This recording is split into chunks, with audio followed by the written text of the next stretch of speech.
el plan eterno que trazó, ningún hombre cambiará, pues Dios, Él solo es Dios, Dios, tan solo Dios, es digno de reinar en majestad. Que toda la creación alabe con fervor a Dios, tan solo Dios.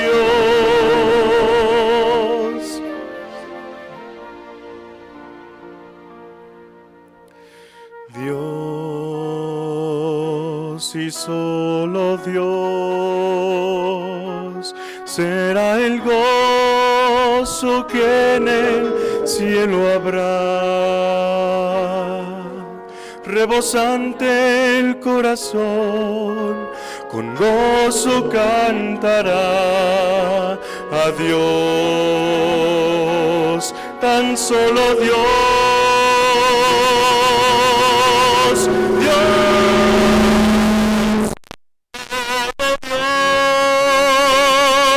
Es digno de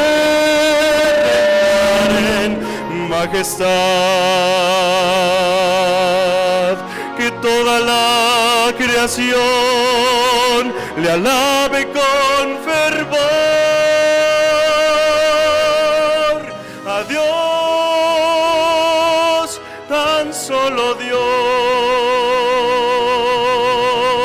Dios, tan solo Dios, es digno de reinar en majestad,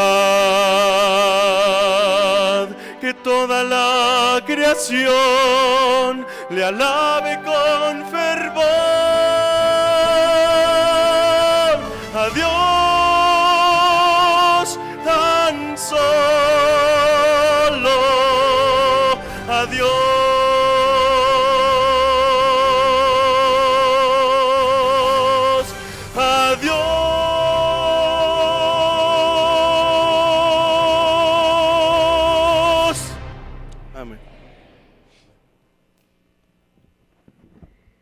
Qué hermoso, amén. Amén. En este momento de alabanza, Mario, Dios siga usando tu voz para alabar su nombre. Pastor, creo que la congregación también Claro que sí. necesitamos cantar y alabar el nombre de Dios, ¿verdad? Les invitamos a ponernos de pie y con este previo canto unirnos también para cantar el canto tema de esta campaña. El Espíritu de Dios está en este lugar.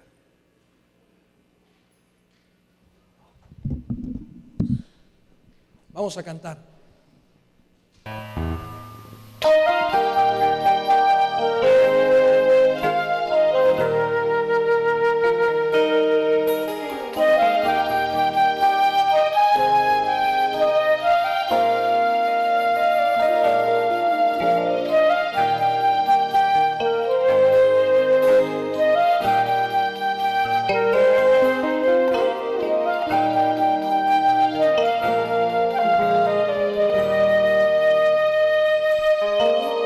El Espíritu de Dios está en este lugar. El Espíritu de Dios se mueve en este lugar. Está aquí para consolar, está aquí para liberar, está aquí para guiar. El Espíritu de Dios está aquí. El Espíritu de Dios está en este lugar. El Espíritu de Dios se mueve en este lugar. Está aquí para consolar, está aquí para liberar, está aquí para guiar. El Espíritu de Dios está aquí. en mí, quédate en mí. Toca mi mente, mi corazón, llena mi vida de tu amor. Quédate en mí, Santo Espíritu, quédate en mí. Quédate en mí, quédate en mí. Toca mi mente, mi corazón, llena mi vida de tu amor. Quédate en mí, Santo Espíritu, quédate en mí.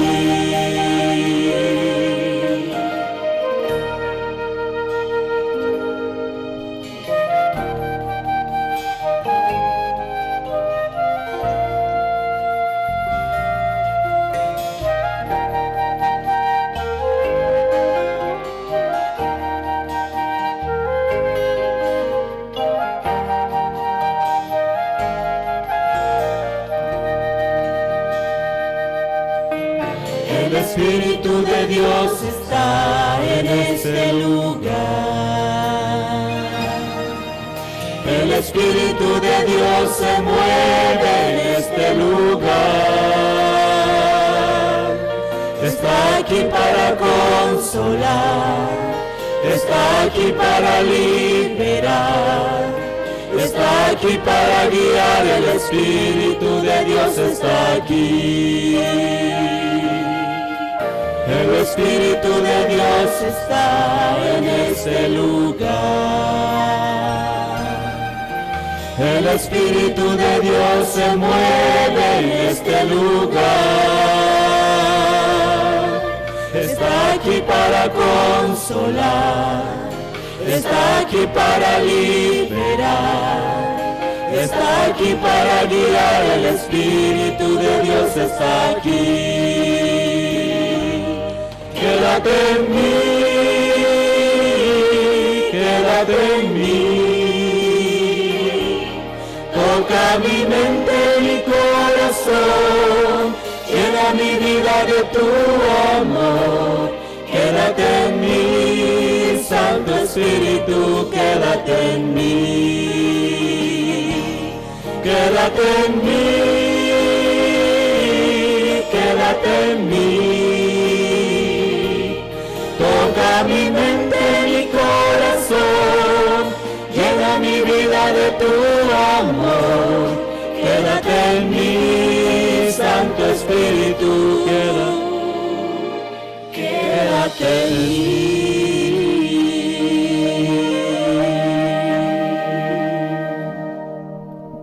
Gloria a Dios. Podemos sentarnos, por favor. Y en este momento, para este servidor, es un privilegio presentar nuevamente ante ustedes al pastor Esteban Bor, que en este momento ya se va acercando.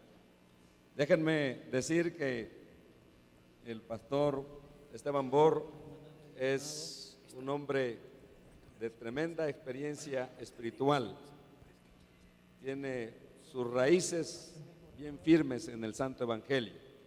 Quizá ustedes deben saber que el pastor Bor es pastor de segunda generación, podemos decir esta noche.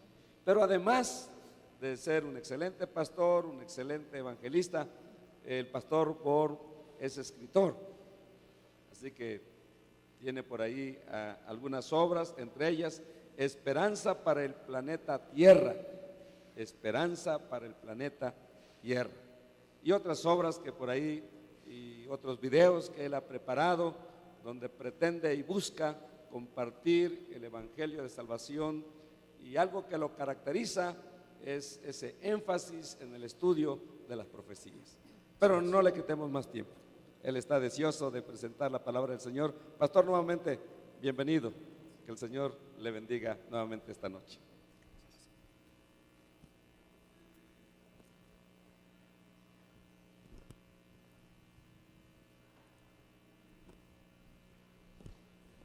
Muy buenas noches, hermanos y hermanas.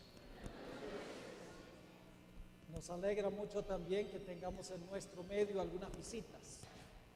siempre es algo especial tener visitas. Quiero agradecerle al hermano Mario, que se cambió de lugar, por la música tan bien presentada y tan bien escogida. Fue una música muy hermosa, una música reverente, que de verdad honra y glorifica a nuestro Dios. Esta noche vamos a continuar nuestro tema de estudio, el maravilloso manto de Jesús. Y lo que queremos hacer primero es repasar lo que estudiamos anoche. Pero aún antes de repasar lo que estudiamos anoche, queremos pedir la bendición especial de Dios. Así que les invito a que inclinen sus rostros con reverencia y vamos a implorar la presencia de Dios en nuestro estudio. Padre Celestial, esta noche una vez más nos reunimos en este lugar, sabiendo que la sabiduría humana no es suficiente para comprender tu palabra. Por eso acudimos a ti, pidiendo la presencia de tu Espíritu Santo.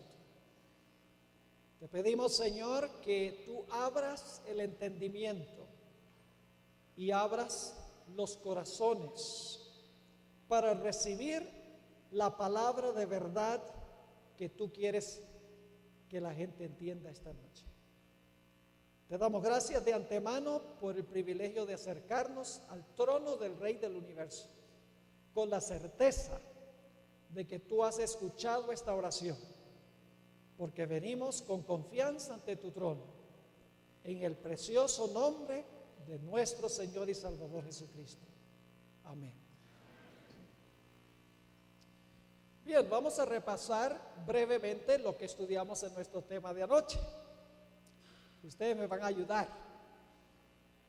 Dios está cubierto de un manto. ¿De qué se compone ese manto? A ver, dígame. Ay, están débiles esta noche. Ustedes como que no comieron antes de venir. ¿Cuál es el manto que viste a Dios? Un manto de luz, literal, física. ¿Pero qué representa ese manto de luz física? Su justicia. Ay, alguien dijo bien claro y bien fuerte. Ese manto de luz física representa el hecho de que el carácter de Dios es absolutamente perfecto y justo. Ahora, Dios creó al hombre para reflejar esa gloria. Así que Dios vistió a nuestros primeros padres también con un manto de luz física. Es decir, estaban cubiertos de un manto de luz real que cubría su desnudez. Pero ese manto físico de luz que cubría a Adán y Eva representaba el hecho de que ellos no habían pecado, tenían perfecta justicia, tenían perfección porque no habían pecado. Es decir, el hombre también tenía un manto de luz física que representaba un manto espiritual de justicia. Pero luego nos dimos cuenta en nuestro estudio de anoche que Adán y Eva, nuestros primeros padres, pecaron. Y cuando pecaron, perdieron primeramente ¿cuál manto? ¿El físico o el espiritual? Primeramente perdieron su justicia porque pecaron. Es decir, perdieron su manto espiritual. Y como resultado perdieron su manto de luz, ¿qué? Física. Y ahora se vieron ¿qué? Desnudos. Ahora, no solo estaban desnudos de cuerpo, estaban también desnudos de alma.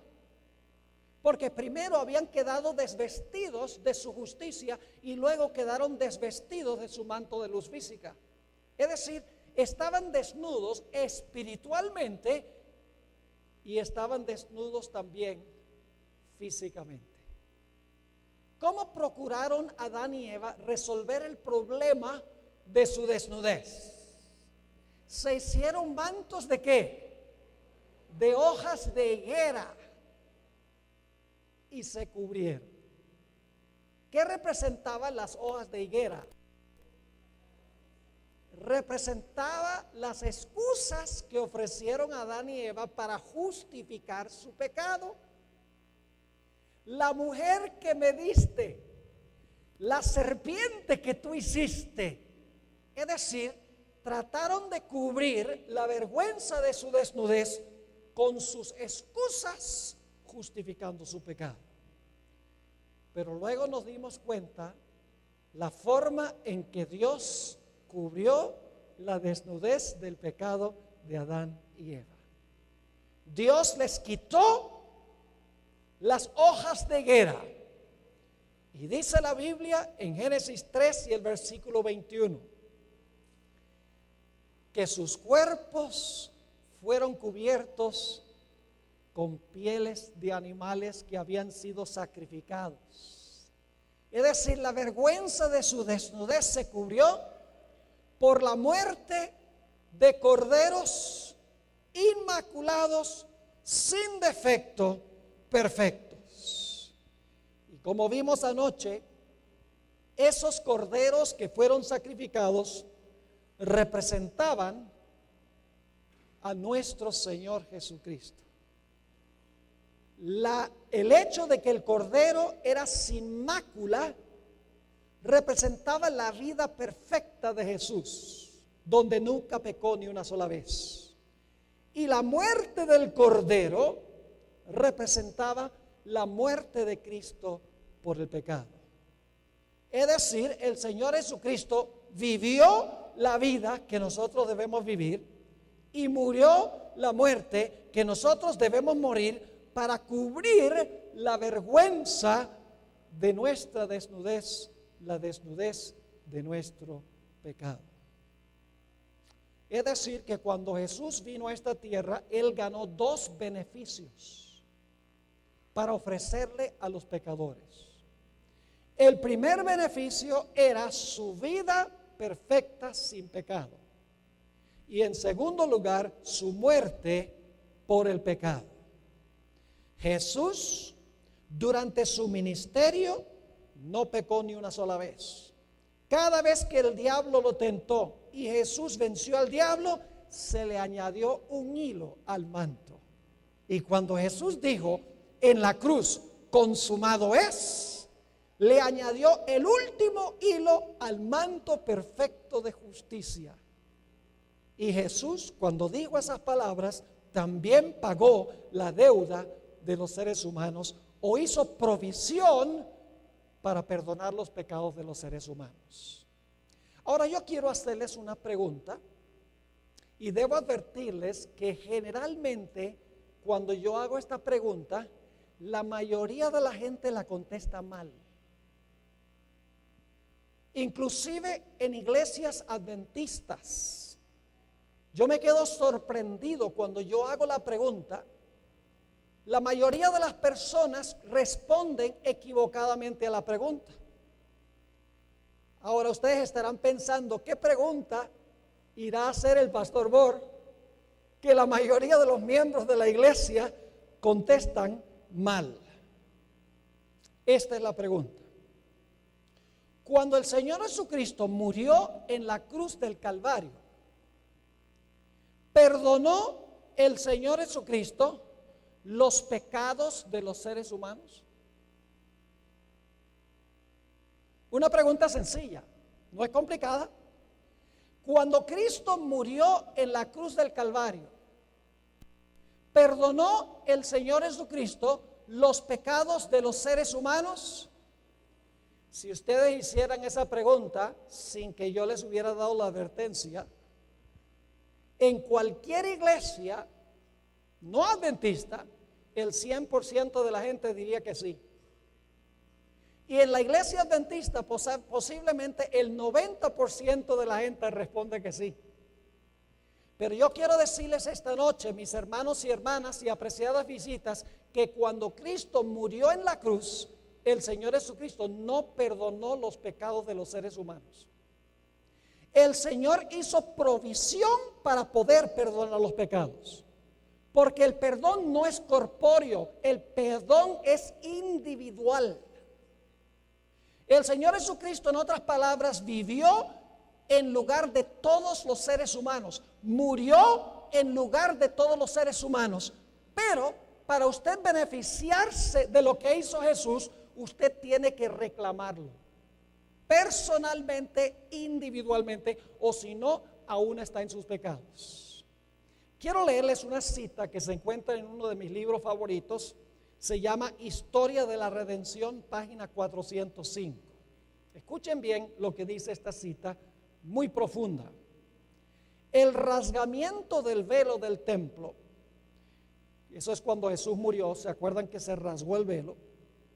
Demostró que los sacrificios y los ritos judaicos ya no serían aceptados, es decir, el sistema del judaísmo terminó.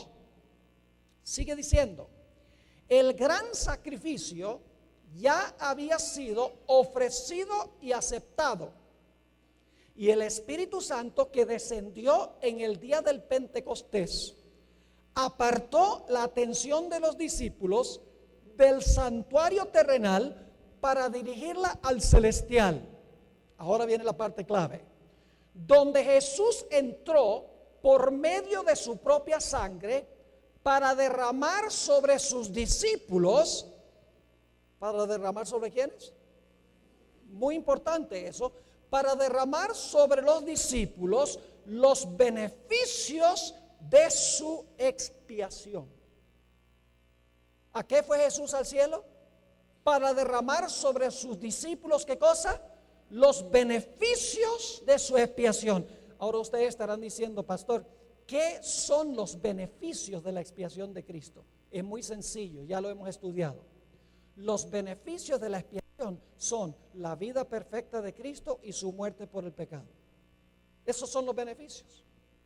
Jesús fue al cielo para aplicarle o darle a sus seguidores, porque la palabra discípulos significa seguidores, para darle a sus discípulos o seguidores lo que él había ganado por su vida perfecta y por su muerte en la cruz.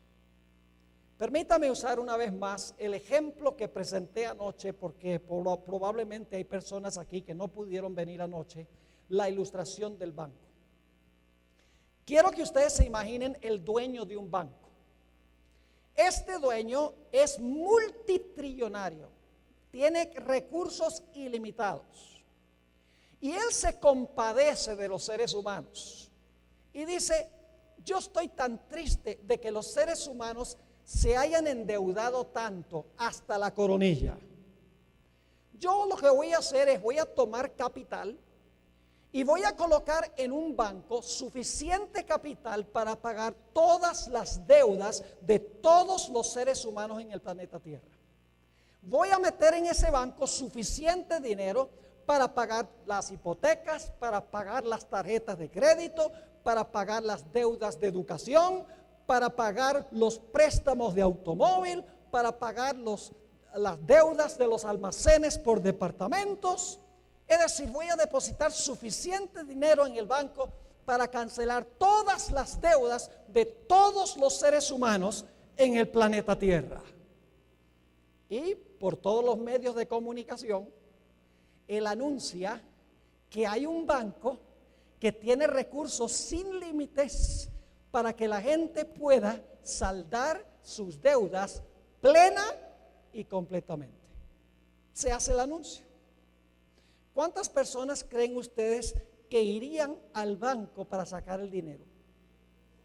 Yo creo que habría una cola tan larga como el planeta, esperando para sacar el dinero. Ahora escuchen bien, los recursos están en el banco para pagar todas las deudas. Solo hay una condición, y es para que se cancele la deuda suya, usted tiene que ir al banco y usted tiene que reclamar el dinero, individualmente y personalmente. ¿Qué sucedería si usted no va al banco para reclamar el dinero individual y personalmente? Usted queda ¿qué? Queda endeudado. Cuando Jesús vivió su vida perfecta. Él vivió una vida perfecta para todos los seres humanos en el planeta Tierra.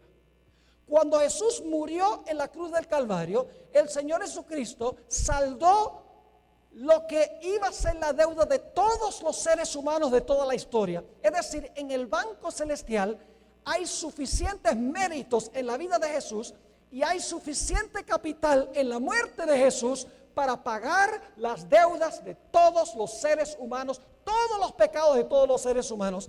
Pero la condición es que nosotros tenemos que venir al Señor Jesucristo para reclamar los beneficios de su vida y su muerte. ¿Me están entendiendo lo que estoy diciendo?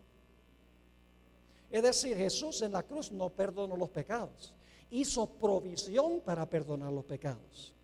El Señor Jesucristo en la cruz no le dio su justicia a todos los seres humanos, hizo provisión para poder darle su justicia a todos los seres humanos. Puso el capital en el banco, por así decirlo. Ahora quiero leerles algunas citas bíblicas que indican qué es lo que está haciendo Jesús ahora en el cielo. ¿Saben que otra cosa que es muy interesante? Cuando yo voy inclusive a iglesias adventistas y yo pregunto, ¿qué ha estado haciendo Cristo durante los últimos 2000 años? La gente como que se queda pensativa. ¿De verdad qué ha estado haciendo Jesús los últimos 2000 años? Pues vamos a ver lo que dice la Biblia que ha estado haciendo Jesús desde que ascendió. Primera de Timoteo, el capítulo 2 y el versículo 5. Vamos a leer ahora varios versículos. Primera de Timoteo, el capítulo 2 y el versículo 5. Aquí dice, ¿qué obra desempeña Cristo en el cielo? Porque hay un solo Dios y un solo ¿qué?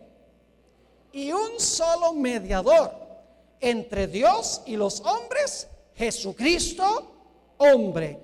¿Qué ha estado haciendo Jesús durante los últimos 2000 años? ¿Qué cosa? Intercediendo entre nosotros y ¿quién?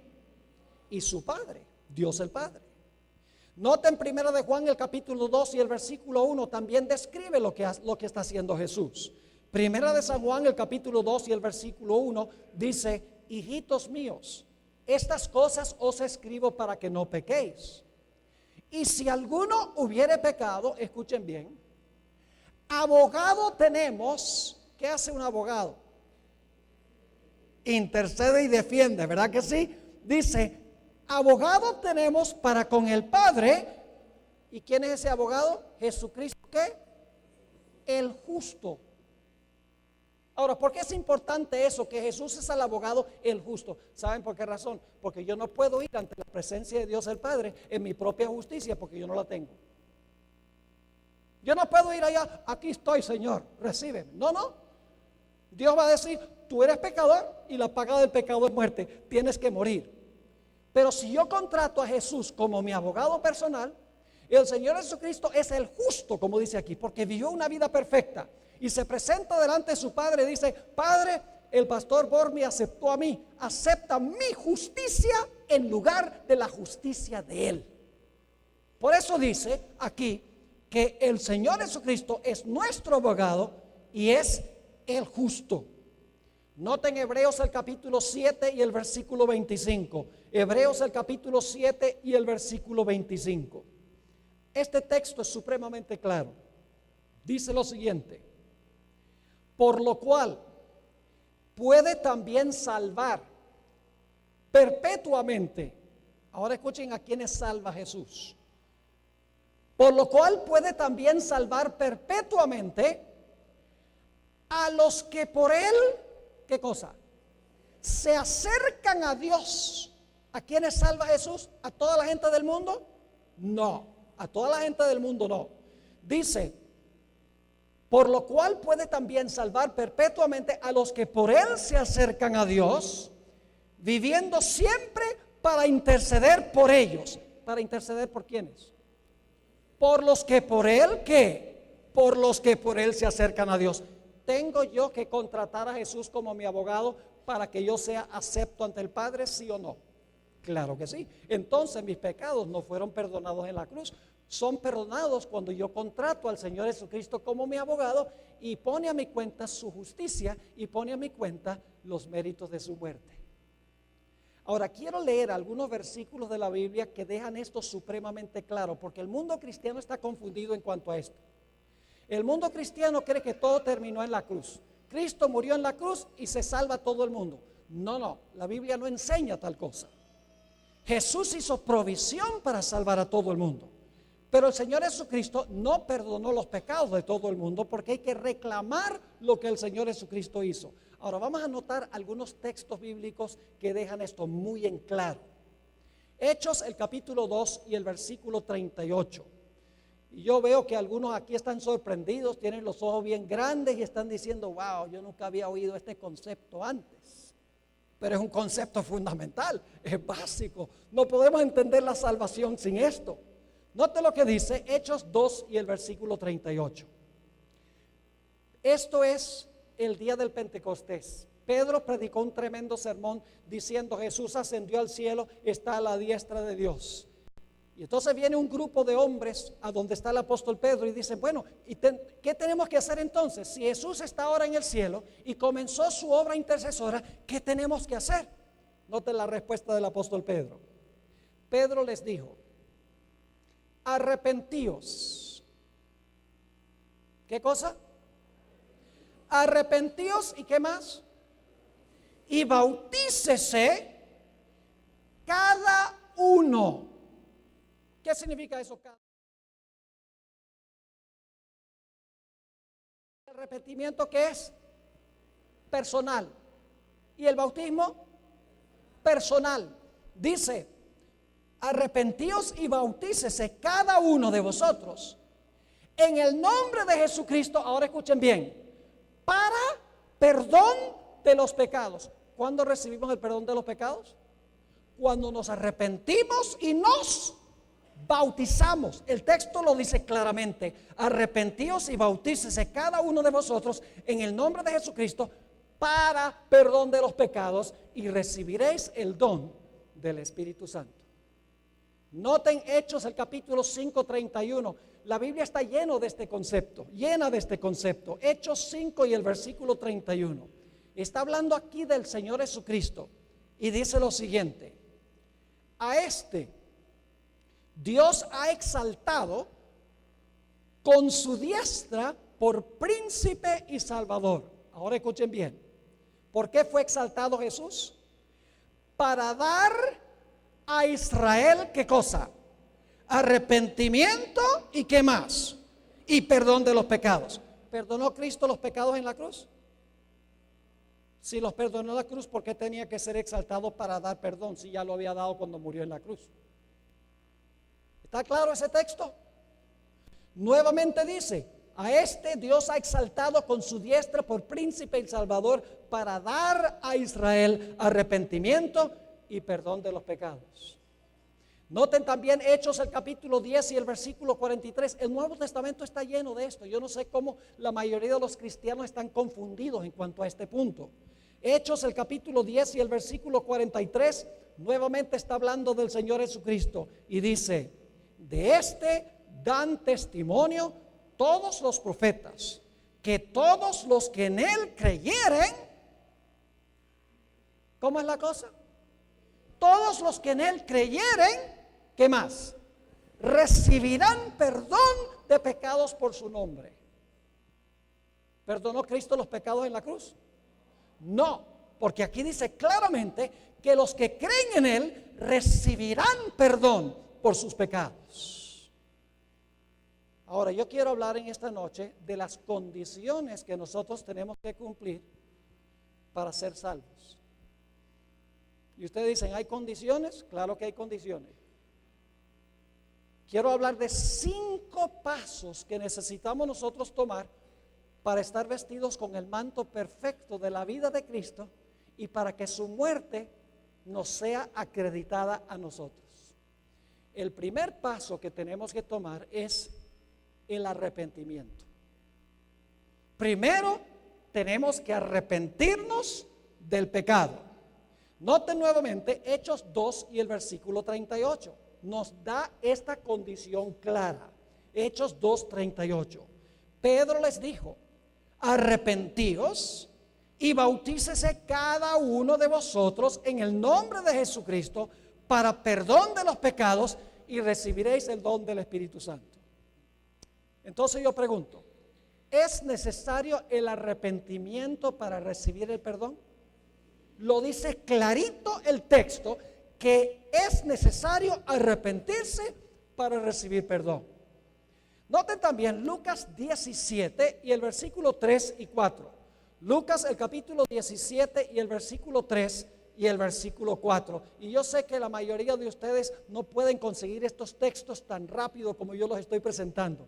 Por eso, gracias a Dios que tenemos la pantalla y pueden mirar en la pantalla los versículos. Lo que pasa es que hay tanto material que cubrir y quiero cubrir cabalmente estos temas para que ustedes tengan un panorama completo del plan de Dios en nuestra salvación.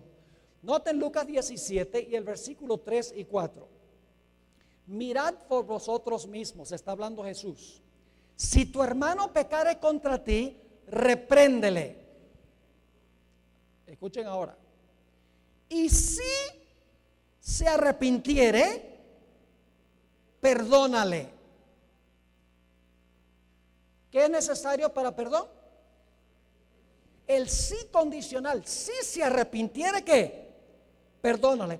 Ahora viene una parte bien difícil, que nos es difícil para nosotros. Sigue diciendo, y si 7 veces al día pecare contra ti, y 7 veces al día volviere a ti diciendo, me arrepiento, perdónale. ¿Cuál es la base para dar el perdón? Arrepentimiento. Y claro, algunos están diciendo, pero pastor, si un individuo comete el mismo pecado contra uno 7 veces en un día, ¿cómo sabe uno que el arrepentimiento es genuino? No se pierdan el tema de mañana en la noche, que vamos a analizar el tema examinando el manto de Jesús. Nosotros no sabemos si el arrepentimiento es genuino o no. Por eso es que Dios va a tener un juicio que va a revelar si el arrepentimiento fue genuino o no. Y mañana vamos a hablar de ese juicio que menciona la Sagrada Escritura. Dios nos dice a nosotros, si tu prójimo te hace algo 7 veces al día y viene y dice me arrepiento, no le digas, pero tú no estás arrepentido de verdad. No, sencillamente tenemos que ¿qué? Tenemos que perdonarle a base de su arrepentimiento. Quiero que noten también Hechos 8, 20 al 23 para que vean que el perdón no fue en la cruz, que el perdón es algo individual que nosotros recibimos cuando nosotros creemos en Cristo como nuestro Salvador. Hechos 8 y el versículo 20 al 23. Aquí el apóstol Pedro le está hablando a Simón el mago que quería comprar el don del Espíritu Santo, un terrible pecado. Y dice allí, entonces Pedro le dijo,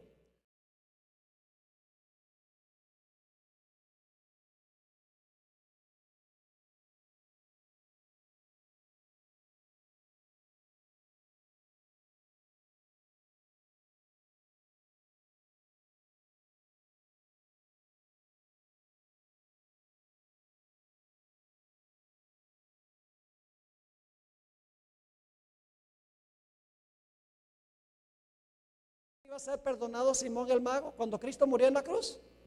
No. ¿Cuándo? Cuando se arrepintiera y ¿qué? Y rogara a Dios, dice, quizá te sea perdonado el pensamiento de tu corazón, que era tan terrible el pecado de él, que Pedro le dice, quizá tu pecado será perdonado. Ahora quiero decirles que hay arrepentimiento genuino y hay arrepentimiento falso.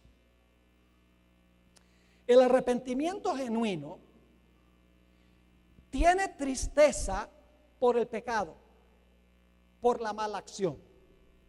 Mientras que la otra clase de arrepentimiento, el arrepentimiento falso, es arrepentirse por las consecuencias del pecado. Ahora, ¿saben algo interesante? Nosotros no podemos arrepentirnos por nosotros mismos. Como seres humanos nosotros no queremos arrepentirnos. En realidad el arrepentimiento no es algo que nos sale a nosotros, sino que es algo que Dios nos da. Es decir, el arrepentimiento es un don que Dios nos da. Y usted dice, pastor, ¿cómo es eso? Vamos a leerlo en la Biblia. Hechos el capítulo 5 y el versículo 31. Hechos, el capítulo 5 y el versículo 31 nos dice que Dios es el que da el arrepentimiento. Dice allí, hablando de Jesús, a este Dios ha ensalzado con su diestra por príncipe y salvador, ahora escuchen bien, para dar a Israel, ¿qué cosa? Arrepentimiento y perdón de pecados. ¿Quién da el arrepentimiento? Dios da el arrepentimiento. Quiero que noten otro texto muy interesante en cuanto al arrepentimiento. Se encuentra en Romanos, el capítulo 2 y el versículo 4. ¿Cómo es que Dios nos da arrepentimiento a nosotros? ¿Acaso yo no soy el que me arrepiento? Claro que yo soy el que me arrepiento, pero Dios pone las condiciones por las cuales yo deseo arrepentirme. Nota lo que dice en Romanos el capítulo 2 y el versículo 4.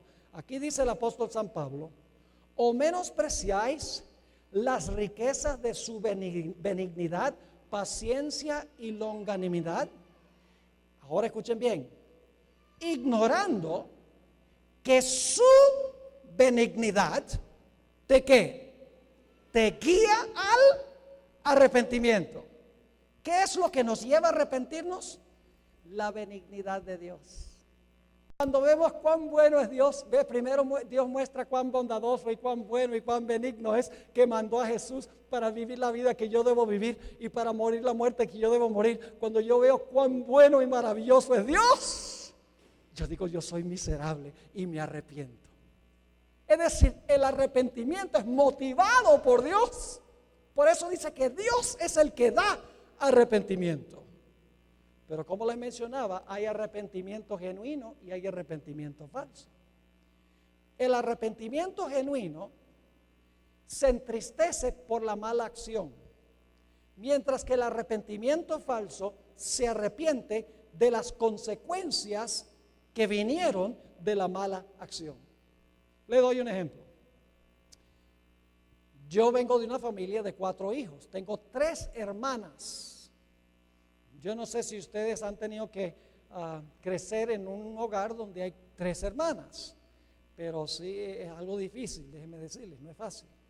Y a veces yo peleaba con mis hermanas y mi papá me decía: Esteban, no debes pelear con tus hermanas, te voy a dar una pela. ¿Saben qué es eso? Si usan esa expresión, te voy a dar una pela. Y sacaba la correa. ¿Y sabe lo que decía yo? Decía: no, papá, no me pegues. Perdón, perdón, perdón. ¿Saben algo? Yo no estaba arrepentido de pelear con mis hermanas. Estaba arrepentido de que me iban a dar fuerte. Estaba triste por las consecuencias que llevaba el pecado, más bien del pecado mismo, que era pelear con mis hermanos. Es como el arrepentimiento de Judas. Cuando Judas se dio cuenta que Jesús se dejó arrestar y que fue a la cruz, se arrepintió, pero eran lágrimas de cocodrilo. Él no estaba triste de haber entregado a Jesús, estaba triste de que el plan le había salido mal. Cuán diferente el arrepentimiento de Pedro. Cuando negó a Jesús por 3ª vez, dice que el apóstol Pedro se entristeció de haber negado a su querido maestro y salió y lloró amargamente, porque Pedro estaba triste por su acción, no estaba triste por las consecuencias de su acción. Puedo darles un ejemplo desde el mismo comienzo de la historia, el ejemplo de Adán y Eva.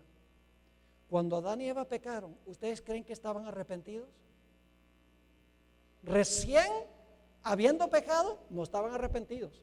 Y ustedes dicen, ¿cómo sabe que no estaban arrepentidos? Saben que la mayor señal de que una persona no está arrepentida es que le echa la culpa a los demás.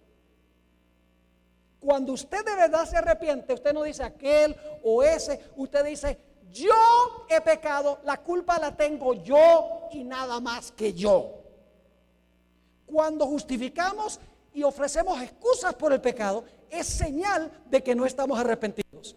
Adán y Eva no estaban arrepentidos, porque cuando Dios viene al hombre le dice: ¿qué has hecho? La mujer que me diste.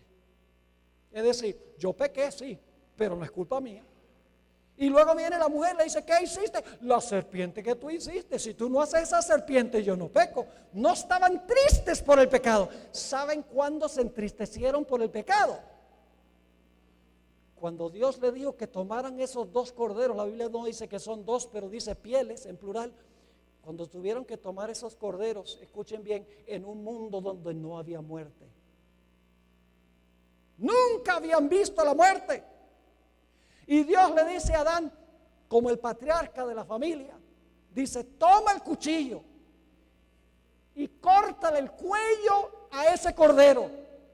Y ustedes pueden imaginarse a Adán tomando el cuchillo, llamando a ese cordero inmaculado, inocente, que venía cuando él lo llamaba porque confiaba en él, tomar el cuchillo, degollarlo, y de repente chorrea la sangre y el cordero está inerte en sus brazos. Y luego tiene que hacerlo con otro. A nosotros la muerte hoy en día no nos alarma tanto porque estamos acostumbrados a la muerte, pero en un mundo donde no había muerte antes, tiene que haber sido terrible. Y luego hace lo mismo con el segundo animal, y los animales están inertes, no se mueven, no respiran. Entonces el Señor Jesucristo le dice a Adán y Eva, ustedes están tristes por esos 2 animales que murieron, pero saben que esos animales, esos corderos inmaculados y perfectos, me representan a mí. Por el pecado de ustedes yo voy a tener que ir al planeta Tierra y voy a tener que vivir una vida inmaculada, limpia, pura, y luego me van a hacer a mí lo que tú hiciste con esos corderos. Yo pregunto, ¿ahora creen ustedes que Adán y Eva miraban el pecado desde una perspectiva distinta? Claro que sí. Ahora estaban tristes, no porque iban a morir, no estaban tristes de las consecuencias del pecado, sino que estaban tristes porque su pecado iba a crucificar a su querido Creador. Estaban tristes por el pecado y no estaban tristes por las consecuencias del pecado. En el libro Palabras de Vida del Gran Maestro, página 311, tenemos esta linda cita. Es un libro sobre las parábolas de Jesús, lo recomiendo altamente. Dice, únicamente el manto que Cristo mismo ha provisto puede hacernos dignos de aparecer ante la presencia de Dios. Cristo coloca este manto, esta ropa de su propia justicia, sobre cada alma que se arrepiente y cree. Entonces el primer paso que tenemos que tomar para recibir el manto del Señor Jesucristo es, ¿qué cosa?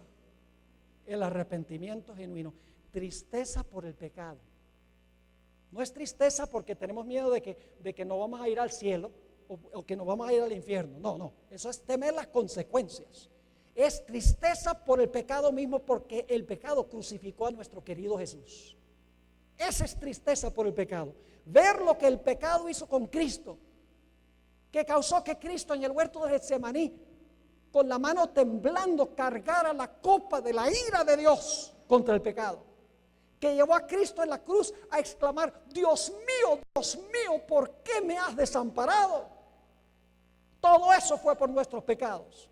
Y cuando yo veo lo que el pecado hace con Jesús, yo no voy a querer más nada que ver con el pecado y me voy a arrepentir de verdad de mis malas acciones por lo que mis acciones hicieron con mi querido Señor Jesús. El segundo paso que tenemos que tomar es el paso de la confesión. Primer paso, arrepentimiento. El segundo paso, confesión. Y ustedes dicen, ¿qué es confesión, pastor? Hermanos y hermanas, la confesión sencillamente significa que audiblemente nosotros admitimos, nosotros confesamos que hicimos mal y que cometimos el pecado. Es decir, nos arrepentimos y luego audiblemente le decimos a Dios que estamos arrepentidos en palabra. Esa es la confesión. Vamos a anotar algunos textos bíblicos que hablan sobre la confesión. En primer lugar, en Daniel, el capítulo 9 y el versículo 4 y 5. Daniel 9 y el versículo 4 y 5. Aquí el pueblo de Israel estaba en cautiverio. Y era por causa de los pecados y de sus maldades. Y Daniel eleva una oración de arrepentimiento a Dios. Y fíjense lo que dice. Y oré a Jehová mi Dios. E hice, ¿qué cosa? Confesión. ¿Es audible lo que está diciendo Daniel? ¿Se oye? ¿Dios lo oye? Claro que sí. E hice confesión diciendo: ahora, Señor Dios grande, digno de ser temido, que guardas el pacto y la misericordia con los que te aman y guardan tus mandamientos. Hemos pecado. Fíjese que involucra la confesión. Hemos pecado, hemos cometido iniquidad, hemos hecho impíamente y hemos sido rebeldes y nos hemos apartado de tus mandamientos y tus ordenanzas. ¿Ven lo que es la confesión? Es sencillamente la confesión de nuestra maldad. El arrepentimiento nos lleva a confesar nuestros pecados. En el Salmo 32 y el versículo 5, un salmo penitencial que fue escrito por el rey David después de cometer su acto de asesinato y adulterio, nos dice aquí David: mi pecado te declaré. ¿Es audible esto? ¿Se oye? Claro que sí. Dice: mi pecado te declaré y no encubrí mi iniquidad. Dije: confesaré mis transgresiones a Jehová, ¿y tú qué? Y tú perdonaste la maldad de mi pecado. Yo pregunto, ¿es necesario confesar el pecado para recibir el perdón? Este versículo lo dice claramente, porque David dice: mi pecado te declaré y no encubrí mi iniquidad. Dije: confesaré mis transgresiones a Jehová, y tú perdonaste la maldad de mi pecado. Noten el Salmo 38 y el versículo 18. La Biblia está llena de este concepto. Salmo 38 y el versículo 18. Nuevamente dice el salmista: por tanto, confesaré mi maldad y me contristaré por mi pecado. Esto me hace pensar de la historia del hijo pródigo. Ustedes recuerdan que el hijo pródigo, muy autosuficiente, le dijo al padre: padre, dame mi parte de la herencia, estoy cansado de estar aquí en la casa. Estoy cansado de obedecer todas las leyes y reglas de la casa. Y yo quiero libertad. Yo quiero salir y quiero gozar la vida. Quiero ver cómo es el mundo. Tú me tienes atado aquí en la casa. Y dice la Biblia que se fue contento con su parte de la herencia. Y por un tiempo le fue bien. Fiestas, baile, trago, mujeres, todo lo que la gente cree que es buena vida, se lo gozó, pero despilfarró su parte de la herencia. Y ustedes conocen la historia. Terminó allá compitiendo con los cerdos por su comida. Y cuando estaba allá, se arrepintió de su pecado. ¿Sí se arrepintió o no? Dijo: he cometido un grave error. Nunca debería haberme ido de mi casa. ¿Qué lo atrajo a la casa del padre? Lo que lo atrajo a la casa del padre era el amor de su padre. El arrepentimiento fue causado ¿por quién? Por su padre, porque él recordaba cómo era su padre, cuán bueno era su padre, y se arrepiente y dice: yo voy a regresar a la casa y voy a decirle a mi padre. ¿Tenemos la confesión en esta historia también? Claro que sí. He pecado contra el cielo y contra ti, y no soy digno de ser llamado tu ¿qué? De ser llamado tu hijo. ¿Se arrepintió de su pecado, sí o no? ¿Por qué se arrepintió? Porque el amor y la bondad de su padre lo recordó. Se arrepintió. ¿Confesó audiblemente su pecado, sí o no? Lo confesó audiblemente. ¿Y qué fue lo que hizo su padre? Su padre tomó su mejor manto. ¿Cuál es la condición para recibir el manto? Arrepentimiento y ¿qué? Confesión. En esta historia, el padre tomó su mejor manto y cubrió a este joven. Me hace recordar también de la historia del publicano. El publicano va al templo a orar. Yo pregunto, ¿el publicano estaba arrepentido de su pecado? Claro que sí, porque si no hubiera estado arrepentido nunca hubiera ido al templo. Él fue al templo con el fin de confesar su pecado. El fariseo decía: gracias te doy, Señor, que no soy como los demás hombres.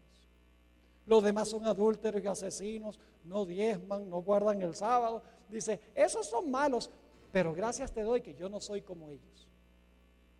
Pero ustedes conocen que este publicano, que arrepentido fue al templo, ahora confiesa su pecado. La Biblia dice que se mantuvo lejos, ni siquiera se atrevía a acercarse a la presencia de Dios. Ni se atrevía a mirar al cielo, dice la historia. Es más, dice la Biblia que se golpeaba el pecho y confesó, dijo: Padre, Señor, sé propicio a mí que soy hombre pecador. Y el Señor Jesucristo dice: se fue a su casa justificado. La palabra justificado es una palabra teológica que sencillamente significa perdonado. Yo pregunto entonces, ¿es necesario arrepentirse para recibir el manto de Jesús y el perdón? ¿Es necesario confesar el pecado también para recibir el perdón? Claro que sí. Ustedes conocen ese texto muy famoso, lo podemos repetir de memoria. Si confesamos nuestros pecados. Aquí hay un texto que demuestra que los pecados no fueron perdonados en la cruz. Porque dice: si confesamos nuestros pecados, Él es fiel y justo, ¿para qué? Para perdonar nuestros pecados y limpiarnos de toda maldad. ¿Es necesario confesar para recibir el perdón? Sí. Entonces los pecados no fueron perdonados en la cruz. Son perdonados cuando yo me arrepiento y cuando confieso mi pecado. Ustedes conocen también Proverbios 28:13, a donde dice: el que encubre sus pecados no prosperará, mas el que los confiesa y se aparta alcanzará misericordia. Ahora hemos visto los primeros dos pasos para recibir el manto. ¿Cuál es el primer paso? Arrepentimiento. ¿Cuál es el segundo paso? Confesión. Pero si usted se arrepintió y confesó nada más, no puede recibir el manto. Porque hay un tercer paso que tenemos que tomar. Y es que nosotros tenemos que confiar en Cristo Jesús. Hasta este punto, cuando nos arrepentimos, nos estamos arrepintiendo de nuestro pecado. Estamos confesando nuestro pecado. Pero nosotros necesitamos entender que la única forma que nosotros podemos recibir el perdón de los pecados es si el Señor Jesucristo toma su vida y me la pone a mi cuenta. Y toma su muerte y me la pone a mi cuenta. Es decir, que cuando yo vengo a Jesús, yo digo: Señor Jesús, estoy triste por el pecado. Te puso en la cruz, te hizo sufrir. Tuviste que beber la copa de la ira de Dios. Tuviste que exclamar en la cruz: Dios mío, ¿por qué me has desamparado? Señor Jesús, el pecado es terrible. Me arrepiento de mi pecado y lo confieso delante de ti. Pero el siguiente paso es que le digo al Señor Jesucristo: Señor Jesús, yo no tengo ningún mérito para ofrecerme a ti, porque yo soy malo. Pero Señor, yo confío que tú viviste una vida perfecta. Yo confío que tú pagaste por mis pecados. Señor Jesús, yo confío que tú puedes tomar tu vida y tú puedes tomar tu muerte y me los puedes poner a mi cuenta. Y en ese momento el Señor Jesucristo toma su vida y toma su muerte y me los pone a mi cuenta. Es decir, el tercer paso es creer en Jesús. Escuchen bien, la palabra creer en el Nuevo Testamento, la palabra pisteuo, se debe traducir mejor confiar. Porque el diablo cree en la cabeza y tiembla. Pero la palabra creer significa confiar en Jesús, confiar en su vida y confiar en su muerte. Note lo que dice en Hechos el capítulo 10 y el versículo 43 sobre la importancia de creer o confiar en la vida y la muerte de Cristo por mi pecado. Hechos 10 y el versículo 43. De este dan testimonio todos los profetas, que todos, escuchen bien, que todos los que ¿qué? Los que en Él creyeren recibirán ¿qué? Perdón de pecados por su nombre. ¿Qué significa todos los que creyeren en Él? ¿Significa nada más creer que Cristo murió en la cruz? No, porque el diablo también, ¿ustedes creen que el diablo cree que Cristo murió en la cruz? Entonces, si usted nada más cree que Cristo murió en la cruz, ¿qué más tiene que el diablo? No es creer intelectualmente que Cristo murió en la cruz, es confiar en la vida de Jesús y en su muerte en lugar de nuestra vida y en lugar de nuestra muerte. Note lo que dice 2 de Corintios, el capítulo 5 y el versículo 21. Clarito lo presenta la Biblia. 2 de Corintios, el capítulo 5 y el versículo 21. Está hablando de Jesús y cómo lo que hizo Jesús nos afecta a nosotros. Dice, al que no conoció pecado. ¿Quién es ese? ¿El que no conoció pecado? Jesús. Al que no conoció pecado, por nosotros. Jesús no conoció pecado, pero ¿qué hizo el Padre? El Padre le puso los pecados nuestros, lo hizo pecado. ¿Con qué propósito? La última parte del versículo dice, para que nosotros fuésemos hechos justicia de Dios en él. Para que nosotros pudiésemos ser hallados justos. ¿Me están entendiendo lo que estoy diciendo? Es decir, el Padre tomó mis pecados, los colocó sobre él, para que yo, confiando en Jesús, pueda recibir la justicia del Señor Jesucristo. Ya leímos primera de Juan, el capítulo 2 y el versículo 1, donde dice el discípulo amado, hijitos míos, estas cosas os escribo para que no pequéis. Y si alguno hubiere pecado, abogado tenemos para con el Padre, ¿a quién? A Jesucristo el justo.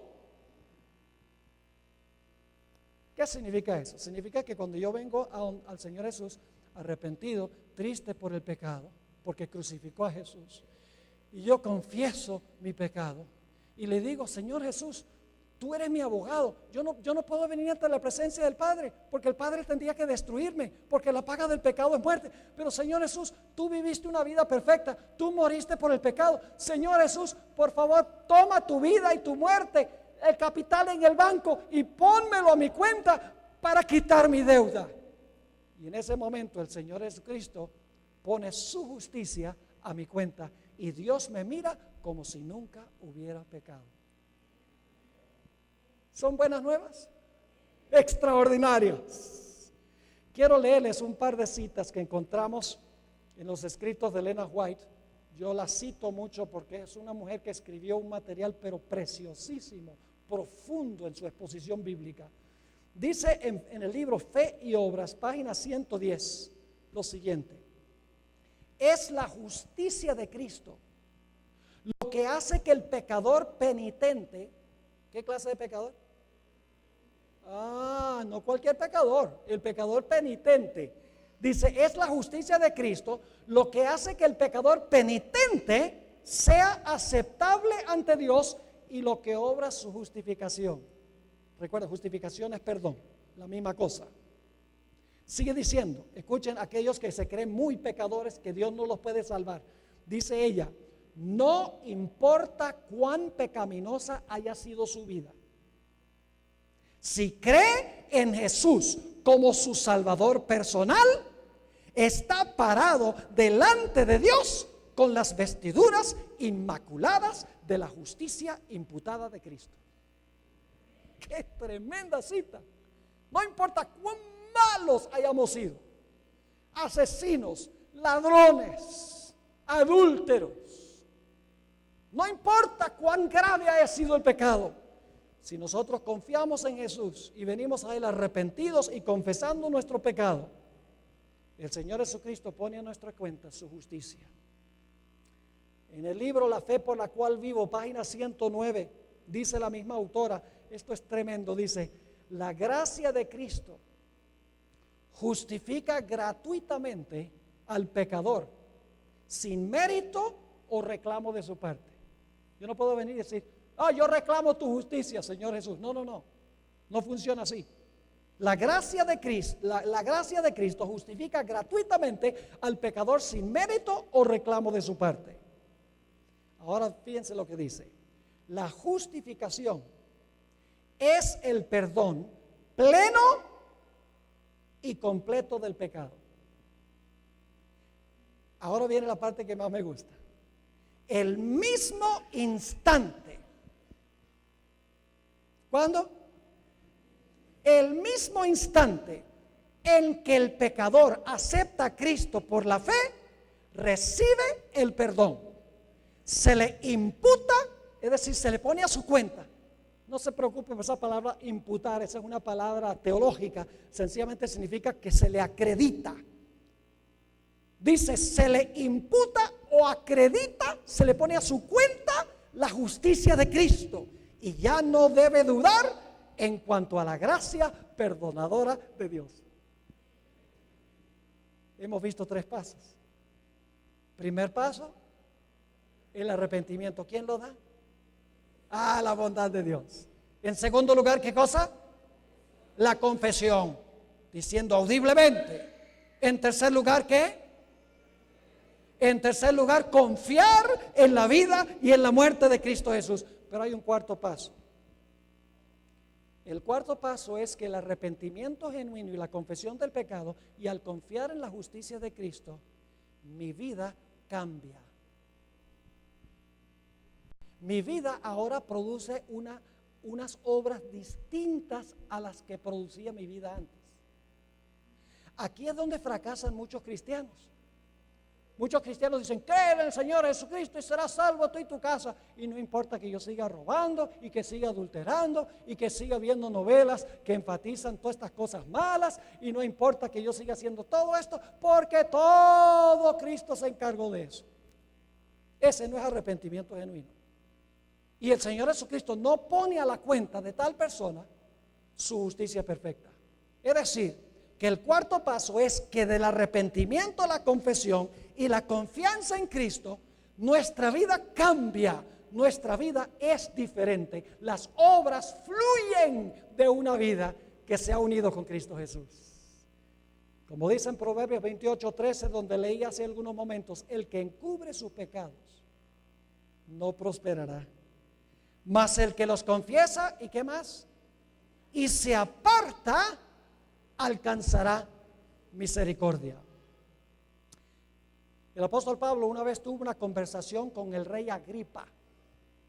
Y quiero que noten lo que el apóstol Pablo le dijo a Agripa, que era un rey. Hechos 26 y el versículo 19 al 21. Hechos 26, 19 hasta el versículo 21.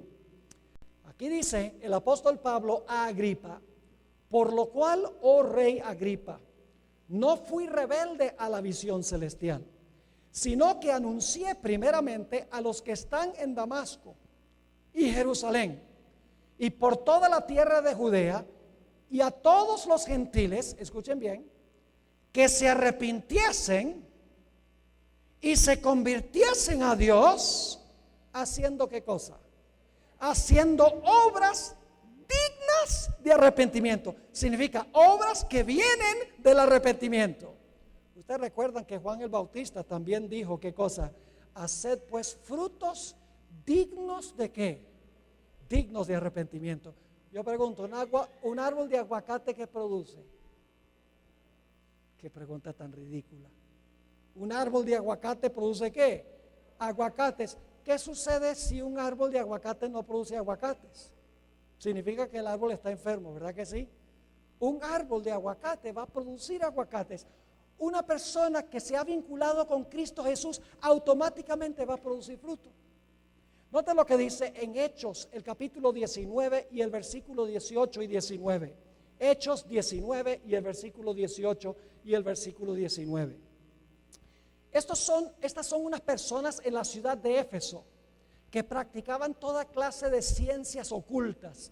Es decir, tenían una biblioteca grandísima de libros de espiritismo, etcétera. Y cuando el apóstol Pablo les predicó, se arrepintieron. Y quiero que noten lo que hicieron cuando se arrepintieron. Dice allí, en Hechos 19, 18 y 19, y muchos de los que habían creído venían haciendo ¿qué cosa? Confesando y dando cuenta de sus hechos. Es decir, públicamente empezaron a decir, esto es lo que nosotros hacíamos antes. Y fíjense lo que hicieron. Versículo 19. Asimismo, muchos de los que habían practicado la magia trajeron los libros y ¿qué? Y los quemaron delante de todos. Y hecha la cuenta de su precio, hallaron que eran 50,000 piezas de plata. Una fortuna valían todos esos libros. Pero cuando creyeron en el Señor Jesucristo, dijeron, ya no vamos a usar magia más. Nuestra vida va a cambiar radicalmente. El cuarto paso son las obras que vienen como resultado del arrepentimiento. Hoy en día en la iglesia cristiana se habla mucho de la fe, pero se habla muy poco de las obras. Dicen, no, el hombre es salvo por fe, sin obras. Y citan al apóstol Pablo. Pero hay otro libro en la Biblia que nunca citan, que es el libro de Santiago. Vamos a leer ese pasaje, es un poco extenso. Santiago el capítulo 2 y el versículo 14 al 26. Santiago el capítulo 2 y el versículo 14 al 26. Había gente en la iglesia en los días de Santiago, el hermano de nuestro Señor, dicho sea de paso, que profesaban tener mucha fe. Decían, yo tengo fe. Pero venía una persona necesitada, con hambre, necesitando ropa, y le decían, mira, ¿por qué estás tan mal vestido en la iglesia? Tan demacrado, vete a tu casa y come y vístete bien para venir a la iglesia. Y no hacían nada para ayudarles. Y decían que tenían fe. Dice aquí el apóstol Santiago, hermanos míos, ¿de qué aprovecha si alguno dice que tiene fe y no tiene obras? Fíjense, no es que tiene fe, dice que tiene fe y no tiene obras. ¿Podrá esa clase de fe salvarlo? Y si un hermano o una hermana están desnudos y tienen necesidad del mantenimiento de cada día, es decir, de pan, y alguno de vosotros les dice, id en paz, calentaos y saciaos, pero no les dais las cosas que son necesarias para el cuerpo, ¿de qué aprovecha? Así también la fe, si no tiene obras, es muerta en sí misma. Pero alguno dirá, tú tienes fe y yo tengo obras. Y luego dice Santiago, muéstrame tu fe sin tus obras y yo te mostraré mi fe por mis obras. ¿Tú crees que Dios es uno? Bien haces, también los demonios creen y tiemblan. ¿Mas quieres saber, hombre vano, que la fe sin obras es muerta? ¿No fue justificado por las obras Abraham nuestro padre cuando ofreció a su hijo Isaac sobre el altar? La Biblia dice que Abraham creyó a Dios y le fue contado por justicia. Pero fíjese, cuando Abraham creyó a Dios y Dios le dijo, muéstrame que crees y sacrifícame a tu hijo, ¿qué dijo Abraham? Dijo, ay, yo creo, Señor, pero no me pidas que haga eso. Su fe se mostró por su disposición inclusive de obedecer a Dios y estar dispuesto a sacrificar a su hijo. Sigue diciendo en el versículo 22, ¿no ves que la fe actuó juntamente con sus obras? Y que la fe se perfeccionó por las obras.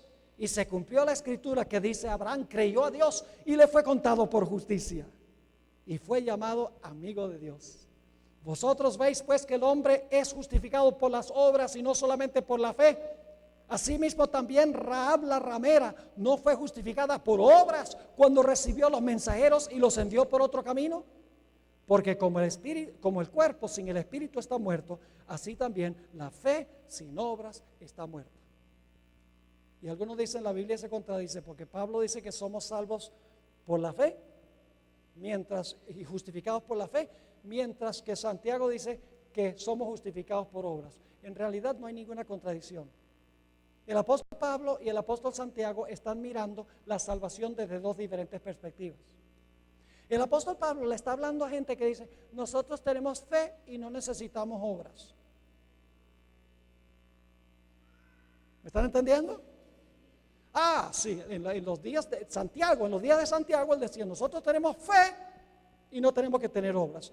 Mientras que en los días del apóstol Pablo, ¿qué decía la gente? La gente decía, nosotros tenemos obras. ¿Y para qué necesitamos fe?